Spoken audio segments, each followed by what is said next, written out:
Kita lanjutkan ke yang keempat, diagram batang.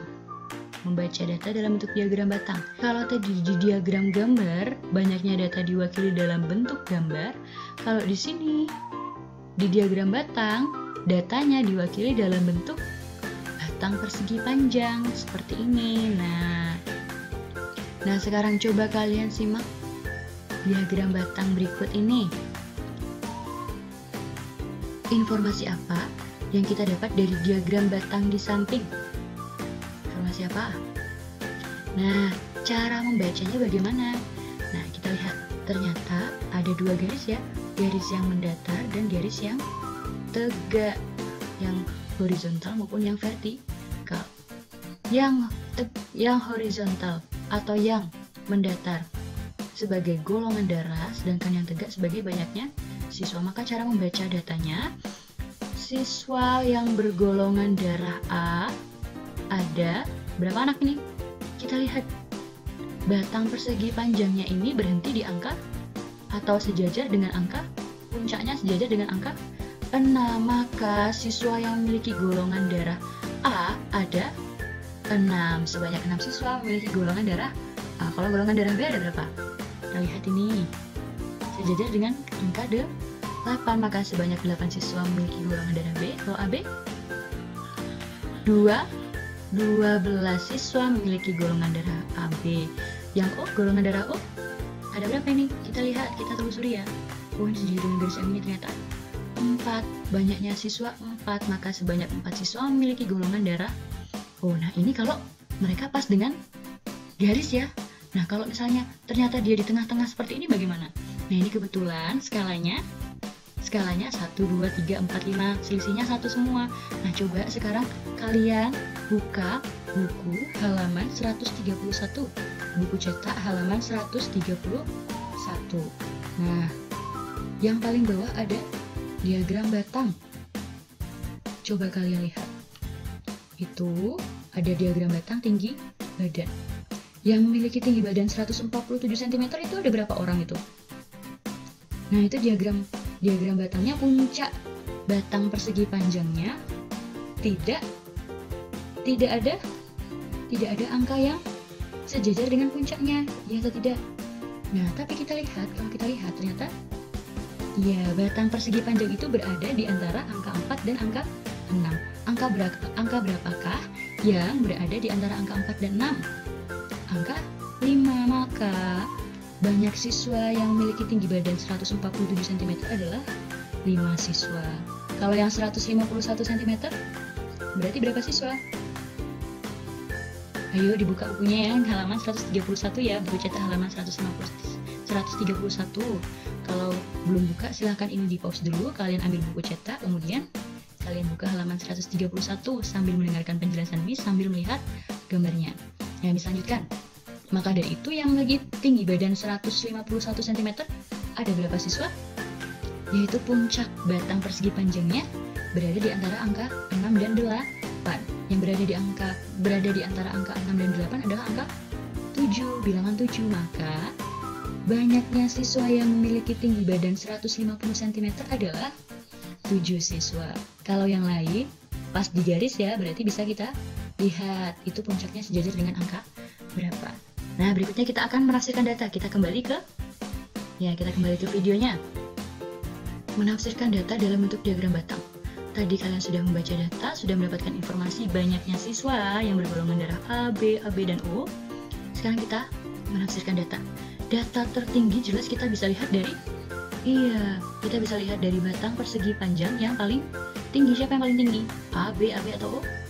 A, B. Maka ya kebanyakan siswa di kelas bergolongan darah memiliki golongan darah AB, atau dalam kalimat kita tuliskan sebagai paling banyak siswa memiliki golongan darah AB. Sedangkan yang paling sedikit siapa yang paling rendah? Data terendah yang paling rendah adalah O, maka paling sedikit siswa memiliki golongan darah O. Selisihnya? Ya misalnya Miss mau selisih antara A dan B. Yang A ada 6 siswa, yang B yang memiliki golongan darah B ada 8 siswa. Maka selisihnya 8 dikurang 6 adalah 2 siswa. Nah itu contohnya. Ini selisih banyak siswa yang memiliki golongan darah A dan B yaitu sebanyak 2 siswa. Kemudian jumlah data. Nah bagaimana ini mencari jumlah datanya? Ya, Tidak perlu bingung ya, kita lihat saja dari yang mendatar ini, dari yang per diagram batang ini ya, per batang persegi panjangnya. Kita lihat yang A ada 6, yang B ada 8, berarti 6 ditambah 8, 14. Dilanjutkan ke yang berikutnya, 14 ditambah 12, 26. Berikutnya 26 ditambah 4, yaitu 30. Maka jumlah siswa ada 30 anak. Atau kalau kalian takut salah, ya kalian tulis dulu di atas batang persegi panjangnya, kalian tulis bilangannya. Oh, yang memiliki golongan darah A ada berapa? Ada 6. Maaf Miss, tidak begitu bagus menulisnya ya. Yang ini ada 8. Golongan darah AB ada 12. Yang terakhir yang O ada 4. Nah, kalau sudah yakin, tinggal dijumlahkan. 6 tambah 8 ditambah 12 ditambah 4. Jumlah siswa ada 30 anak. Nah, sekarang diagram batang sudah. Kedua yang terakhir, berikutnya adalah membaca data dalam bentuk diagram garis. Kalau di diagram batang banyaknya data diwakili oleh batang persegi panjang, kalau di diagram garis diwakili oleh titik. Kemudian titik itu nanti dihubungkan, di setiap data titiknya dihubungkan sehingga menjadi garis. Nah, ini diagram garisnya. Misalnya nanti kalian tanya informasi apa yang kita dapat dari diagram garis di samping, nah, kita harus tahu terlebih dahulu. Ini misalnya adalah data banyaknya siswa yang lulus pada beberapa tahun terakhir, pada tahun 2015 sampai tahun 2019, selama 5 tahun terakhir. Nah, berarti cara membacanya bagaimana? Oh, kita lihat dari yang tahun pertama, tahun 2015 itu. Nah, yang sejajar dengan tahun 2015 adalah titik ini ya. Titik ini terdapat keterangan 124. Maka kita dapat simpulkan bahwa pada tahun 2015 banyak siswa yang lulus adalah 124 Nah, pada tahun 2016 kita lihat yang sejajar siapa? Ini, maka pada tahun 2016 banyak siswa yang lulus 141 anak. Pada tahun 2017 ada 118 anak yang lulus. Pada tahun 2018 banyak siswa yang lulus 137. Sedangkan banyak siswa yang lulus pada tahun 2019 adalah 133 anak. Begitu cara membaca data dalam bentuk diagram garis, mirip dengan diagram batang ya. Nah, untuk menafsirkan data dalam bentuk diagram garis, data tertinggi sama seperti yang diagram batang. Kita lihat di manakah titik yang paling tinggi. Yang mana? Iya betul sekali, yang ini, yang 141. 141 itu merujuk kepada tahun 2016. Maka lulusan paling banyak itu terjadi pada tahun 2016. Maka dapat kita tuliskan dalam kalimat, jumlah siswa paling banyak yang lulus terjadi pada tahun 2016. Sedangkan yang paling sedikit atau data yang paling rendah siapa? Ini dia ya, yang paling rendah di sini pada tahun 2017. Maka kita tuliskan dalam kalimat, jumlah siswa paling sedikit yang lulus terjadi pada tahun 2017. Kemudian berikutnya, selisih antar data. Misalnya Miss mau selisih banyak siswa yang lulus pada tahun 2015 dan 2019. 2015 ada 124 siswa, 2019 ada 133 siswa. Maka selisihnya 133 dikurang 124, yaitu 9 anak. Kemudian selain itu, informasi lain yang tidak tertulis pada diagram garis yang bisa kita dapatkan apa lagi? Kita lihat kalau di diagram garis itu ada apa? Ada kenaikan, ada penurunan.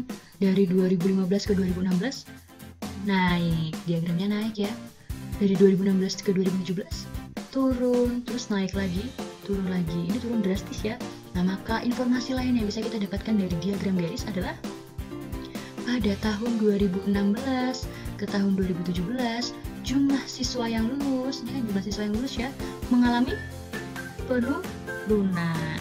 Nah, berikutnya jumlah siswa yang lulus pada 5 tahun terakhir ada berapa? Tinggal kita jumlahkan 124, 141 ditambah 118 ditambah 137 ditambah 133.